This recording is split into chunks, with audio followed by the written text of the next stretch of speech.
tiene una recesión mandibular. Todo esto nos hace pensar que estemos ante un reumatismo, un artritis reumatoide juvenil, una enfermedad de Still, que claro, además está en posición antálgica. Si se fijan, los codos semiflexionados, las rodillas semiflexionadas de máxima capacidad para que le duela menos, y dormidito y doloroso, pues no se movía. Bien, y ahí lo pintó, Cupido dormido, nada menos le vino a poner. Y si nos aproximamos, no sé si podremos, a la oreja, porque aunque era tenebrista pintaba en las sombras, pero si nos aproximamos a esa oreja, sí, no pasa nada. Nos vamos ahí está bien. Vemos ahí, ya, quieto ahí. Vemos ahí una imagen con una úlcera de bordes sobrelevados. ¿Lo ven ustedes ahí? ¿Lo adivinan? Pues eso sería la manifestación de una de las complicaciones más temidas de la enfermedad de Still, que es la vasculitis necrotizante, que además los lleva a la muerte a este tipo de pacientes. No vean los pintores como eran, es que hasta en la sombra nos dejaban huella de su maestría. Y es que además el niño tiene cara de enfermo, yo por lo menos se la veo. Siguiente. Aquí tenemos otra que también es espectacular. Esta también estaba en el Prado expuesta, ahora la han retirado, estará en algún peine del museo, pero esta es evidente. Este retrato de filósofo tiene lo que se llamó un rosario raquítico, que eran las deformidades de los cartílagos condrocostales producidas en los déficits de vitamina C, en el raquitismo, de vitamina D, perdón, el raquitismo, que no puede ser más claro. Es decir, aquí tienen el rosario raquítico expresado con toda su nitidez. Este cuadro es de José Rivera y, como ven, también tenebrista, seguidor de Caravaggio. Siguiente. Aquí tenemos una miastenia gravis pintada por el maestro de Moulins. Miren ustedes la ptosis palpebral bilateral, ¿la ven? Con toda claridad, cómo intenta fruncir la frente para intentar levantar los párpados, y cómo además, frente a la actitud normal del rezo, que es tener los brazos flexionados, este señor los pone en ángulo recto, porque es que se le caen los brazos por el cansancio que produce la miastenia.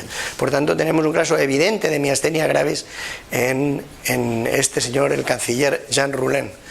No confundir con su hijo, que también era canciller, también tenía otras enfermedades, también está representado, pero no puedo traer toda la patología existente. Siguiente.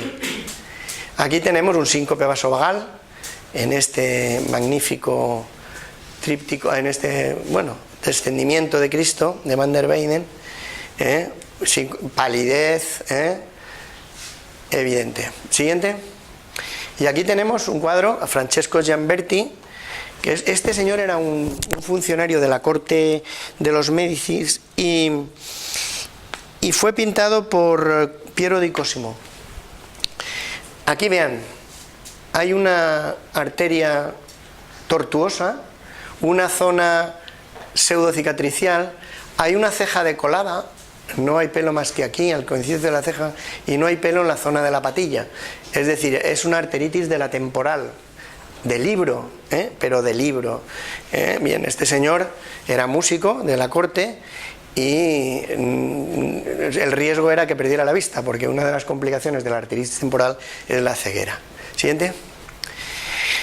Podemos pensar que en la época del Alto Renacimiento, que era la búsqueda de la belleza, los pintores se olvidarían, porque claro, hemos visto casi todo lo que hemos visto hasta ahora era del barroco. El barroco insistía mucho en los defectos, en la brevedad de la vida, en la enfermedad.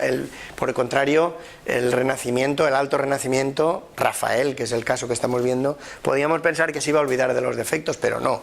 No lo pintó de perfil para obviar su trastorno, que no es otro que un estrabismo divergente. Cuadro de Fedra Inghirami, Tommaso Inghirami, llamado Fedra porque se le ocurrió hacer el papel de Fedra en una ópera de la época y nadie le quitó ya el nombre para toda su vida. Fedra Inghirami. Siguiente.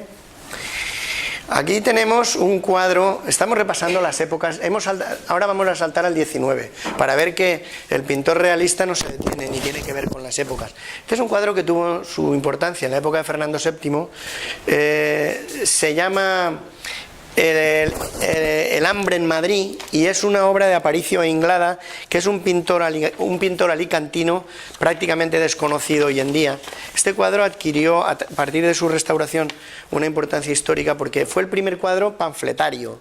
Es decir, ese cuadro lo que representa es que el pueblo de Madrid rechaza la ayuda ofrecida por el invasor napoleónico. Este señor rechaza el pan a pesar de que su mujer está muerta y su hijo también, desfallecidos de hambre, pero vean ustedes el edema de hambre que se pinta aquí, un edema de hambre por la disminución de la presión oncótica por la hipoproteinemia.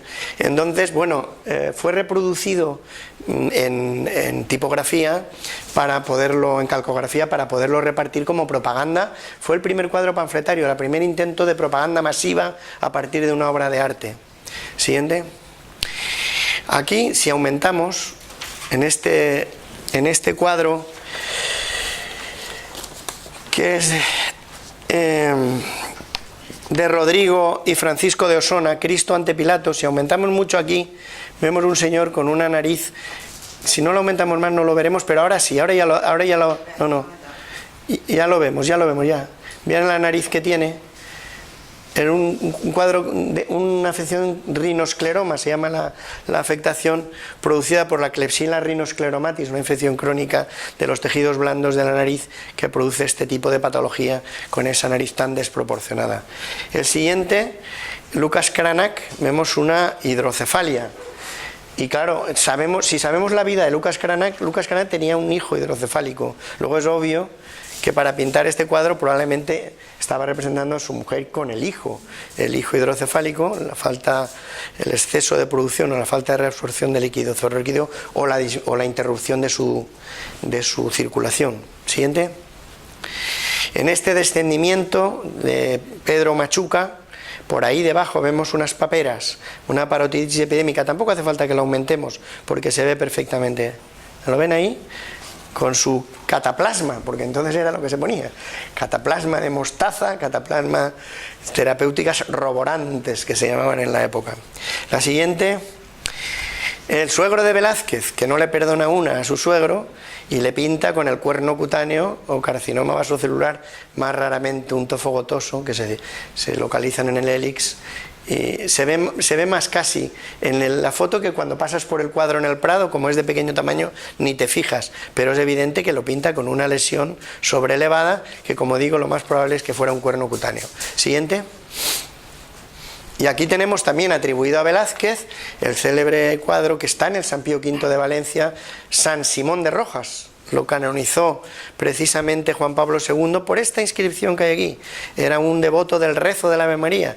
Como el Papa era muy partidario del culto a la Virgen, pues procuró canonizar a una serie de santos, digamos, especializados. Entre ellos a San Simón de Rojas, pese a que había muerto hacía muchos años. Este señor fue confesor de la esposa de Felipe III. Y ahí lo representa con esta lesión que tiene desde el nacimiento, que se le representa en muchas otras estampas que hay del santo a diversas edades, y que sin duda es un angioma congénito que está alterado en su coloración porque está pintando a un cadáver, y claro, la coloración rojiza ha pasado a ser ese color parduzco amoratado que se ve en el cuadro. Siguiente. Aquí tenemos otra lesión en la cara, en este cuadro del pintor Luis Ferrand, que puede ser un lipoma en la frente.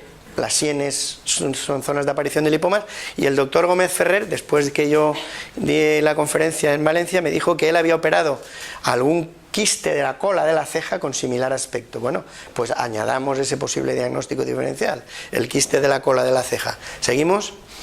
Y en el siglo XIX también, pero a finales, este que acabamos de ver era de 1848, y este de 1898, Anselmo Guinea, pintor vasco, nos pinta esta rosácea en la cara, ¿lo ven? Ese enmallado telangiectásico de la cara y de las alas de la nariz. Siguiente. Bueno, siglo XX, Lucian Freud, exoftalmos. Exoftalmos que podría ser miópico o podría ser constitucional, pero que si nos aproximamos, por favor, a la cabeza, en general a la cabeza solo. Sí, ya nos vale. Vemos un detalle, y es que ya nos vale. Este pintor, que era muy pintor, miren cómo pinta el pelo. Lo pinta como desflecado, como fino. El pelo de un hipertiroideo. Y entonces, bueno, pues si además del exoftalmos el pelo fino y quebradizo pues tuviera taquicardia, palpitaciones, sensación de calor, etcétera, pues sería un Graves-Basedov, una enfermedad de Graves. Así nos quedamos con lo que nos quedamos, con ese exoftalmos indudable. Siguiente. Aquí tenemos un señor con una cifoscoliosis, un tórax abombado, deformado, Vemos también un cráneo abombado lateralmente, el cráneo en reborde de Appert, que es una malformación propia del raquitismo, de la deficiencia de vitamina B sostenida desde la infancia, como también la cifoscoliosis. Pero además, si nos fijamos, este señor está cianótico. Miren los labios de qué color purpúrico se los ha pintado el pintor. Y si nos acercáramos a la uña, pero no hace falta, yo es que creo, tiene un poquito de uña, no sé si lo ven ahí, un poquito de acropaquias, un poquito nada más. El diagnóstico aquí mío sería secuelas, malformaciones esqueléticas, secuelas de un déficit de vitamina D, por tanto un raquitismo, con un cuadro de EPOC de carácter toracógeno. Otros lo han diagnosticado de mal de Pot.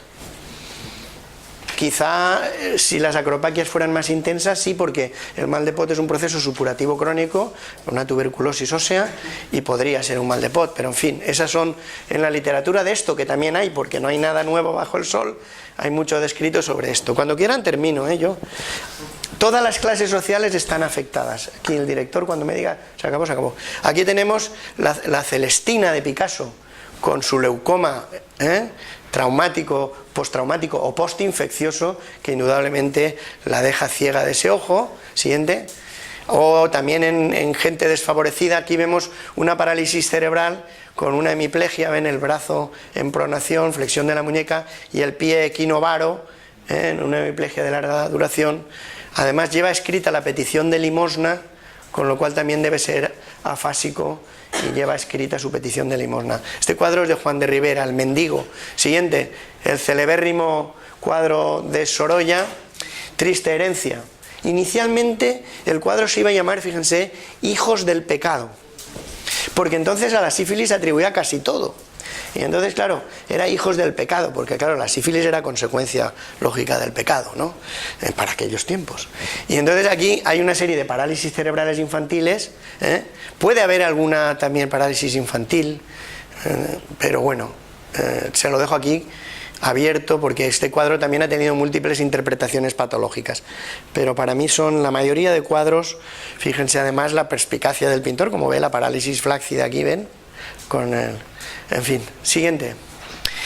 Y como hemos dicho que todas las clases sociales, ahora nos vamos a la clase gobernante, a Cánovas del Castillo. Este cuadro que está pintado por un Ricardo Madrazo y Garreta, de la tercera dinastía de Madrazos. Hubo 4 dinastías de Madrazos pintando. Miren el estrabismo convergente que tenía, que era acusadísimo, y el pintor lo disimula poniéndole en un escorzo 3/4, no lo acaba de poner de perfil, pero me lo pone en un escorzo de 3/4 y lo disimula, pero obviamente ahí el ojo está absolutamente estrábico. Este cuadro es muy interesante, más que nada porque fue objeto de un diagnóstico, por mi parte un poco con aventura, con misterio. El cuadro es de Stanley Spencer, un pintor inglés de origen irlandés de los años 40, 30, 40. Yo lo tenía filiado como ptosis palpebral y estaba dudando si ponerlo o no ponerlo.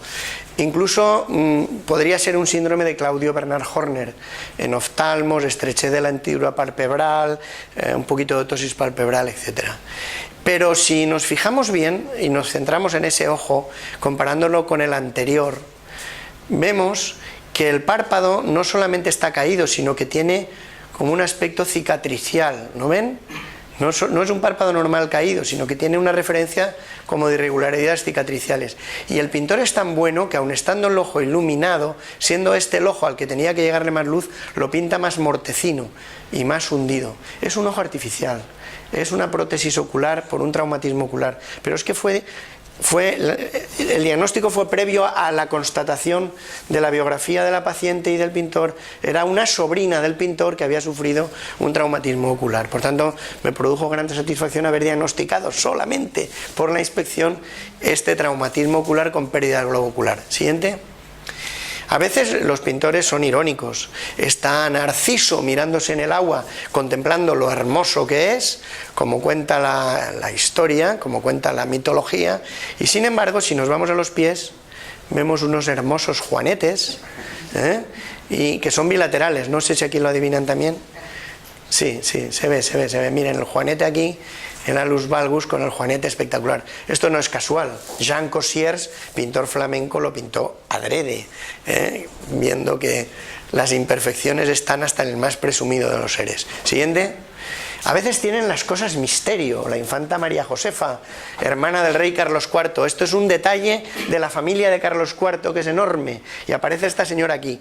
La mayor parte de médicos que han escrito sobre pintura y patología dicen que esto es una lesión melánica, pero como yo he visto esto repetido en varios cuadros, me niego a creer que la lesión melánica tenga una preferencia por la sien.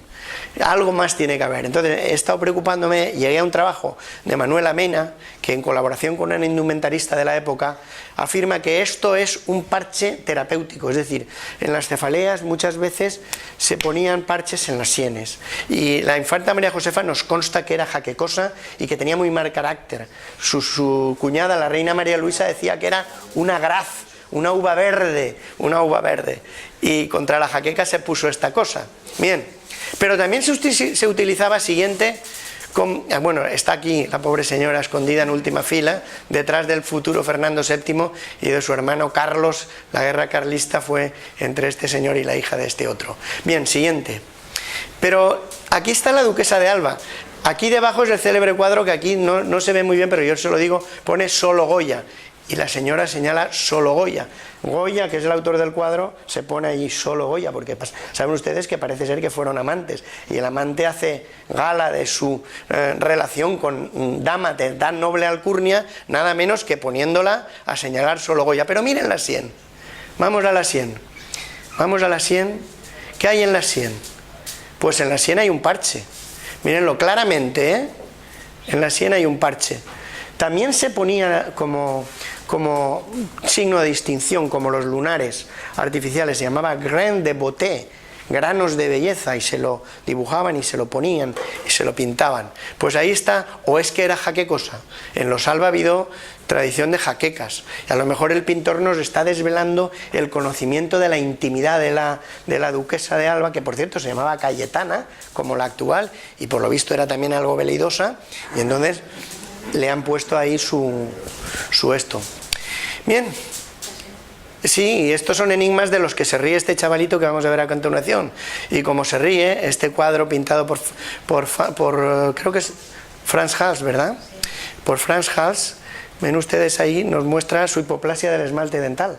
Es que está claro, porque como entonces no había tetraciclinas, que era la duda que podríamos tener, pues solamente puede ser una hipoplasia dental del esmalte. Muy bien. Siguiente. Y a veces incluso el arte siguiendo series artísticas nos puede seguir la patocronia, una enfermedad, su historia natural, la historia natural de la enfermedad. Vamos a ver la historia natural del alcoholismo. Aquí tenemos al alegre bebedor de Gerrit van Honthorst, que nos muestra la fase eufórica del alcoholismo. La siguiente es el silenio ebrio de Van Dyck, que nos muestra ya la incoordinación motora, y por cierto la obesidad, también la obesidad de cintura. Siguiente, ya hemos pasado a la fase de alteraciones de gastritis aguda, con el vómito en este cuadro de Jordaens que se titula El rey bebe.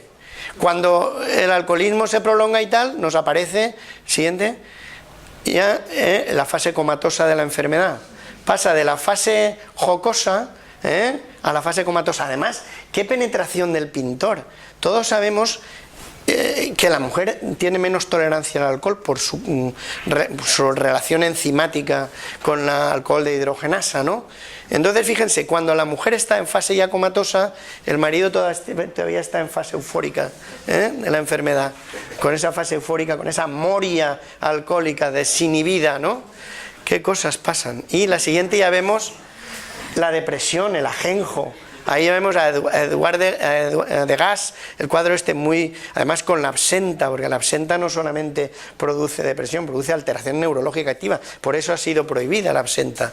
Siguiente, y ya al final, pues Rivera nos pinta un cirrótico, pero un cirrótico con todas las de la ley. Miren, ginecomastia, ¿la ven? La ausencia de vello, La ascitis, este señor es un cirrótico, obviamente, es un Baco. Siguiente. Vamos a ver ahora, yo en este caso les voy a pedir que se fijen exclusivamente en la modelo, y van a ver que es siempre la misma la modelo. La modelo siempre la misma. Y siempre está alrededor de la bañera. Siguiente. Ahí la modelo, ven, se parece, pelo corto, mujer joven. Siguiente. La misma modelo alrededor de la bañera, bañándose, secándose, limpiándose. La siguiente. Y está en la bañera la misma modelo. La siguiente. Está en la bañera la misma modelo. La siguiente. No, ya no. Anterior, la anterior. Este cuadro es de un autor nabí. Los nabís son postimpresionistas muy amigos de la pintura de interiores. Se llama Pierre Bonnard, el pintor. Y su mujer tenía un trastorno obsesivo compulsivo, una ablutomanía, una manía por la limpieza, de ablutere, ablución, lavarse. Y claro, el pintor hacía de la necesidad virtud, ya que la tenía siempre en el baño, pues la pintaba. O sea, simplemente el hombre ponía un lienzo y lo pintaba. Yo también hubiera hecho lo mismo, o sea que, pero, en fin, ahí la tienen. Por tanto, hay más, es que hay más. He cogido 5, pero hay 25 o 30 cuadros de la misma modelo, que era su esposa, en actitud de entrar o salir de la bañera. La siguiente, hemos entrado ya en el capítulo de las alteraciones psiquiátricas, nos acercamos al final. La psiquiatría y la neurología siempre van al final de todo, no sé si, al final de todos los programas, me refiero. Entonces aquí está esta autoagresión, en un brote psicótico, la autoagresión. El comedor de brazo, se llama este cuadro, nada menos. El comedor de brazo, que les voy a decir al autor porque no me lo sé de memoria, se llama Bartolomeo Passerotti, pintor nada conocido. La única posible alternativa diagnóstica sería el rarísimo síndrome de Lesch-Nyhan, que es una alteración del metabolismo del ácido úrico con elevados niveles, en donde se agreden, pero normalmente suele ser en niños más jovencitos, y se muerden los labios, habitualmente se comen los labios, se producen mutilaciones importantes. Por tanto, yo creo que esto está en el contexto de alguna crisis psicótica que debió ver el pintor, le debió impresionar, incluso ha puesto abajo una leyenda explicando por qué lo pintó. Siguiente. Aquí vemos otra célebre automutilación de la oreja izquierda del pintor. Recuerden que los autorretratos son ante un espejo. Luego, aunque parece la oreja derecha, no lo es la izquierda, ¿vale? Es la izquierda. Es bien conocido el episodio, no voy a insistir en él. Se cortó una oreja para que luego le regaló a una prostituta, actitud también en un brote claramente de trastorno psicótico. Siguiente. Aquí está esta psicosis paranoide de la manía de la orden militar. Este es un cuadro de Géricault, el célebre autor de La balsa de la medusa, que se dedicó una temporadita a ir a la Salpêtrière, que era un hospital donde había una sección de psiquiatría muy importante en la época, y a todos los locos que veía. Tiene una serie relativamente extensa de cuadros con patología. Les puede interesar seguir esto con patología psiquiátrica. Y este lo ven, lo pinta aquí con todos los atributos, la gorra con borla y la medalla al cuello, la psicosis de la manía militar. Siguiente, de la orden militar. También de enfermedad mental. La enfermedad mental, este cuadro de Peregrí Clavé, la enfermedad mental de Isabel de Aragón, Isabel de Portugal, que era esposa de Juan II de Castilla y madre de Isabel la Católica, que está aquí. Esta señora tuvo un cuadro con desórdenes de conducta que hacen sospechar, en un cuadro de carácter esquizofrénico. La recluyeron en la villa de Arévalo, donde murió. Estuvo recluida prácticamente toda la vida. Y la siguiente es la nieta de esta señora, que es doña Juana la Loca, la hija de Isabel la Católica, que el matiz era distinto. Ella era una idea delirante sobre el marido, que el marido no se había muerto, lo saben bien, ahí está. Voy a decirles el nombre de este pintor, del que nunca me acuerdo, porque solo es conocido por este cuadro. Prácticamente se llama Lorenzo Vallés. Prácticamente se recuerda de él por este cuadro, que obtuvo una medalla de honor en una exposición nacional del 19. Ahí está diciendo que el marido duerme, por favor que se callen los de la corte, que no se vaya a despertar. Bien. Siguiente. Pasamos rapidísimamente por las enfermedades infecciosas. Si nos fijamos en este cuadro de Nicklaus, En esta figura vemos que es una lepra lepromatosa, con sus amputaciones de dedos, deformidades en las manos, la facies leonina, etc. La lepra, siguiente. Voy a ir muy deprisa para que... aquí tenemos la peste bubónica en este San Roque, que habremos visto incluso en muchas iglesias de nuestras respectivas localidades. Esta es de Francisco Ribalta, que en tiempo se creyó que era natural de Castellón, el pintor, y San Roque muestra la característica esencial, que era el bubón, el ganglio infartado. Siguiente. Aquí tenemos, si nos centramos en esta figura, la fiebre amarilla en Valencia, de Aparicio e Inglada, el mismo de la corte de Fernando VII con el hambre en Madrid. Se llama la fiebre amarilla en Valencia, la epidemia de fiebre amarilla. Y les decía que tiene el matiz este, antes era flavínico, este podemos imaginárnoslo hasta rubínico, porque aquí lo que se produce es la infección por ese flavivirus, el virus de la fiebre amarilla, que produce un cuadro de fallo multiorgánico con una necrosis hepática importante, que es lo que lleva a la muerte. Bueno, pues la siguiente, tenemos las secuelas de la viruela en la cara de este paciente pintado por Franjas. Estos todavía hemos alcanzado, gente de mi edad, verlos en nuestras respectivas poblaciones. Estaban ratats per la payola, ¿era per la payola? Bien, la payola, la viruela era, ¿no? La payola, creo que era la payola. Y está en ratats per la payola, y tenían esta especie, las pústulas estas que genera la viruela, las vesículas pustulosas, acaban cicatrizando, cae la costra, pero claro, queda una cicatriz importante. Y aquí este pintor, con su técnica espectacular, es un pintor que los que no estén iniciados en la pintura yo se los recomiendo, porque es prácticamente coetáneo de Velázquez, y con Velázquez descubre la pincelada sintética. En lugar de ir describiendo cada accidente del modelo, lo sintetizan todo en pinceladas muy nerviosas y extraordinariamente efectivas, como ven aquí en esta representación de esta lesión, que otro hubiera ido pintando cada pustulita y el señor ha representado de manera genial. Siguiente. La tuberculosis. Aquí está María Sorolla, la hija de don Joaquín Sorolla y Bastida, en su sanatorio, como los ponían entonces, bien tapaditos y respirando el aire frío y puro de la montaña. María Sorolla. Y aquí siguiente, el pintor Eduardo Rosales, pintado por su amigo Federico de Madrazo, con lo que Liebermeister denominaba el hábito tísico: caras afiladas, chapetas malares por esas temperaturas subfebriles que siempre tenían, narices afiladas, ojos hundidos. Murió a los pocos años, 2-3 años de pintado este cuadro, que sin duda hubiera sido una auténtica revolución de la pintura española, porque en sus cuadros, por ejemplo, si ven La muerte de Lucrecia, ahí se adivina, que su último cuadro grande, se adivina un cambio en la forma de pintar. Muy bien. Siguiente. Otra posibilidad de tuberculosis, el tórax hundido, el pecho, llamaban estrechos de pecho, le llamaban, hasta te dejaban de hacer la mili por estrechos de pecho, a veces era una ventaja. Ahora, como ya no hay mili, la anterior. El diagnóstico aquí, mal estado general, chapetas malares, pues bueno, una tuberculosis o una estenosis mitral, ¿no? Podría ser. Siguiente. Aquí tenemos la sífilis congénita. Habíamos hablado de la sífilis congénita tardía, y este es un cuadro de sífilis congénita precoz, la que se manifiesta antes de los 2 años y a veces incluso en el momento del nacimiento. Un exantema macular, una palidez, una hidrocefalia, una facies de viejo. ¿Lo ve? Edward Munch, el del grito, a pesar de que es un cuadro no figurativo con precisión, sí que nos traslada esa especie de facies rara, característica de la enfermedad de la sífilis congénita. Siguiente. Y aquí enfermedades no tan graves pero muy frecuentes también aparecen. Esta es de Michael Sweerts, un holandés de la escuela holandesa, siempre tan eficaz. Aquí él despiojando al niño, la pediculosis capitis, que era una tortura y que afectaba a todas las clases sociales. Por ejemplo, el rey que hemos visto, Carlos II, hay crónicas donde pedía por favor remedios para la pediculosis capitis y no había.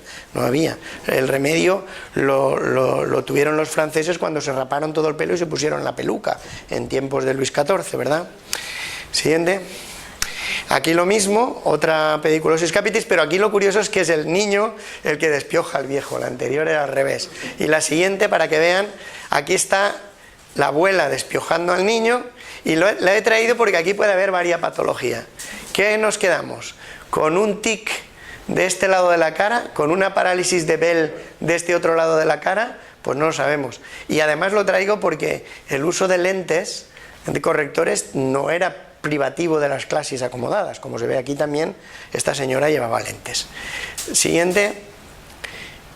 Ya llegamos a la medicina legal, que esto sí es lo último. Esto es el martirio de Santiago el Menor, un homicidio que podíamos calificar de asesinato, ¿verdad? El Código Penal actual tipifica como asesinato, aquí está la lesión obviamente de la cabeza, con salida de masa encefálica, y muy bien documentado, porque aquí no se ve muy bien, pero hay otorragia y hay epistaxis, por tanto hay fractura de la base craneal, obviamente, salida de masa encefálica. La causa de la muerte, volvemos a la imagen general, y verán cómo es pues un traumatismo producido por la barra de batanero que utiliza este señor. El batán era para darle a la piel y curtirla, y el asesinato es porque aquí no se ve ningún arma defensiva, por tanto hay alevosía, además hay varios agresores, entonces esto es un asesinato, así informaríamos a su señoría. Y la siguiente, por favor, la siguiente es la muerte de Jacinto, que es una muerte súbita durante la práctica del deporte, nada más moderno, pues no hay nada que no haya pasado. Aquí tienen a este señor que estaba jugando a la pelota, y de repente cae desvanecido.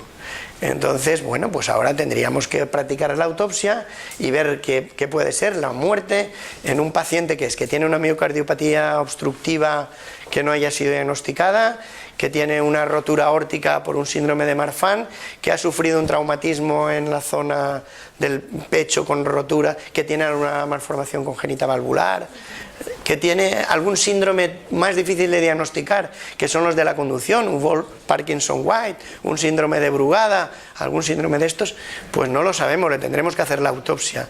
Pero si nos fijamos bien, y para eso están los forenses, céntranos aquí, centramos aquí, centramos la imagen lo que puedas aquí. Si nos fijamos bien, este señor arriba ha sufrido un pelotazo en la zona de la sien o de la cara y lo han matado del golpe. Podemos acabar sugiriendo este diagnóstico, salvo mejor opinión. La última, por fin, esperando que no haya producido esta charla el efecto aquí representado, que también podríamos diagnosticarlo. Esto podría ser un síndrome de apnea nocturna y somnolencia diurna, un síndrome de Ondina, ¿no? Pues bien, este cuadro es del alicantino, del alcoyano Cabrera Cantó, y se titula Sermón soporífero. Espero que esto no haya sido un sermón soporífero. Muy bien, muchas gracias.